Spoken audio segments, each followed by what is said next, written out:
My name's David Fajgenbaum, 25 years old. I'm a third-year medical student at the University of Pennsylvania. I was diagnosed with Castleman's disease 6 months ago, and I was fortunate enough to come to UAMS 2 months ago for my treatment.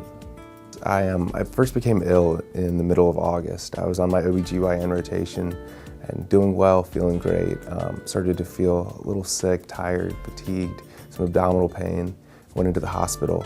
I was then hospitalized for the next 7 weeks, and we weren't sure what the diagnosis was. I had pretty much every diagnostic test known to man done on me for those 7 weeks, and we weren't able to figure it out. I just started to get better at the end of the 7 weeks. And so I left the hospital, and the doctor said maybe it was just a super virus. Maybe it was, we can't diagnose it, we can't find it, but maybe you just had something crazy happen. And then about a month later, I started to feel the same fatigue, abdominal pain, nausea again, went back into the hospital. And that's when we started the search again to try to figure out what it was, because we realized we needed to get a diagnosis so we could treat it. And we did a lymph node biopsy, and the results came back from the Mayo Clinic that I had Castleman's disease. As you mentioned, it's extremely rare. There's only about 80 cases a year in the US of idiopathic, non-viral Castleman's disease, which is what I have. So it's extremely, extremely rare. It says on the Wikipedia page that the average prognosis is like 1.6 years. And so that was incredibly difficult. I couldn't even pick up the phone to call my family. It was just 25 years old to get a diagnosis and then all of a sudden look at a prognosis of 1.6 years.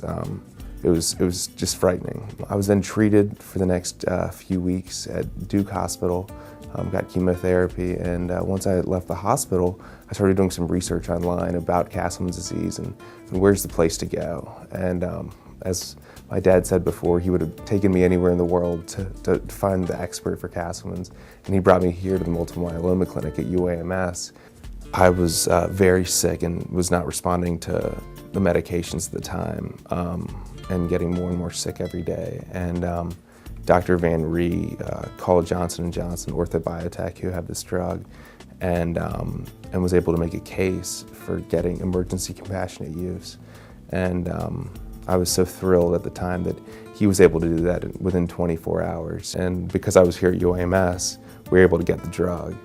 And if I was anywhere else in the country, I don't think that I could have gotten it. The plan is to hopefully slow down the chemotherapy in the next few weeks to months and just go with this new clinical trial drug and see how I respond just on the clinical trial drug. There have been great results from cetuximab with Castleman's disease patients.